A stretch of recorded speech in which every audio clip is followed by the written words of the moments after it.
Avec la fin de la saison 6 de The Crown, disponible sur Netflix depuis ce 14 décembre 2023, les tristes dernières années de la vie de la princesse Margaret sont revenues sur le devant de la scène.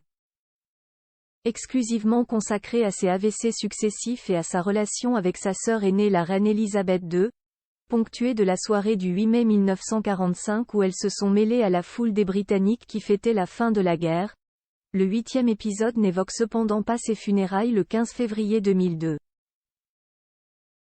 Et encore moins qu'elle a choisi d'être incinérée. Et ce pour une raison bien particulière. Publicité normalement, après sa mort, la dépouille de la fille cadette du roi George VI, disparue juste 50 ans auparavant, et de la reine-mère Elisabeth aurait dû être enterrée dans le cimetière de la famille royale, qui jouxte le mausolée royal de la reine Victoria et du prince Albert, sur le domaine de Frogmore à Windsor.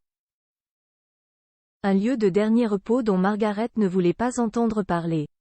Je ne veux pas être enterrée à Frogmore. C'est un endroit terriblement humide, avait-elle confié à un vieil ami peu de temps avant son décès, rapportait le Daily Mail, le 12 février 2002.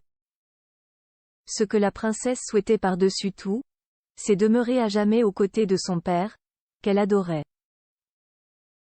Or ce dernier était inhumé dans la chapelle commémorative spécialement construite pour lui en 1969 dans la chapelle Saint-Georges de Windsor.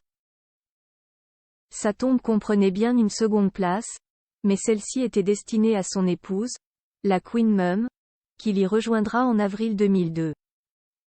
En outre, il était prévu que cette chapelle, qui n'est pas très grande, accueille, le moment venu, la reine Elisabeth II et son mari le prince Philippe.